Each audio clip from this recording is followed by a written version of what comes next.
This sounds like a bad sports joke, but a god, a dada, and somebody who's very, very special walk into a sports bar or a committee. So I'm talking, of course, about Sachin Tendulkar, Saurav Ganguly, and VVS Lakshman being on BCCI's advisory committee. So, what isn't this a great day for Indian sport? Do you really think so? My first pointer to that would be, since when has the BCCI started listening to advice, number one? But the second thing is, okay, three great cricketers. Do you really need them to advise? Advisory committees are built out of people who have come directly from a very junior level, robust people. I'm not saying they aren't. They are cricketers. They are great cricketers, great batsmen. These three have compiled runs that nobody can ever achieve, in Indian cricket at least. But over a period of time, I think it is the sub-juniors, the juniors, the guys who have actually built up the infrastructure, the levels of play that has come into Indian cricket over the last 10 years, they are the ones who should be in the advisory committee. No, but we're talking about people who are going to advise the Indian national team, right? So, Virat Kohli, is he really going to listen to some guy who's been coaching Ranji or something? Okay, who's he going to listen to? Ravi Shastri, Sachin, Saurav, VVS. VVS has his own style of batting. Saurav's got his own style of batting. Sachin's got his own ethics. His whole work ethics was fantastic. Now, who are they going to listen to? You got three big guys, the big guns out there advising the team. But I think most of them would be probably signing autographs. I mean, leave apart the advisory part of it. But at least there is something about a Tendulkar, when he tells you about batting, you're going to listen to him. Of course you can.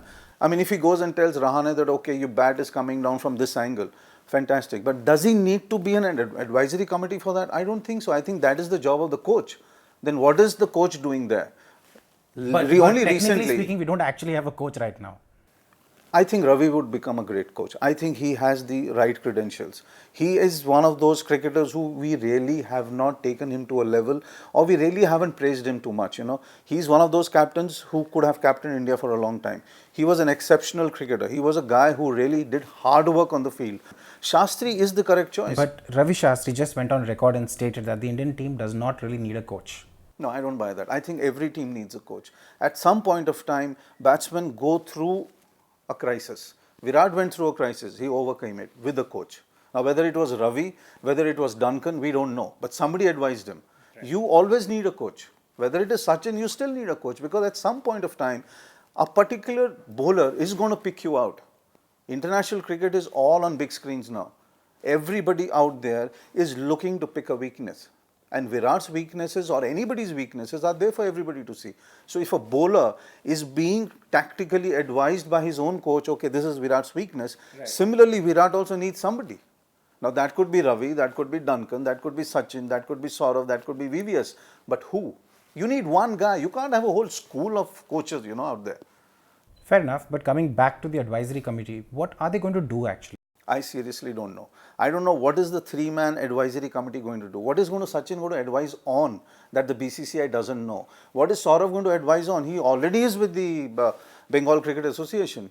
Right. They all are with IPL teams. So what are they going to advise in terms of the BCCI?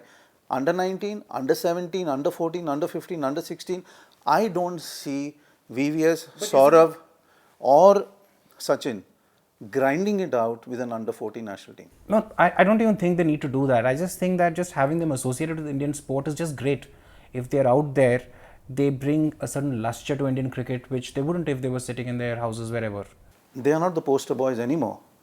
Their being in the advisory committee is not going to get sponsors pour in 400 crores extra. That much is for sure. Their careers are over.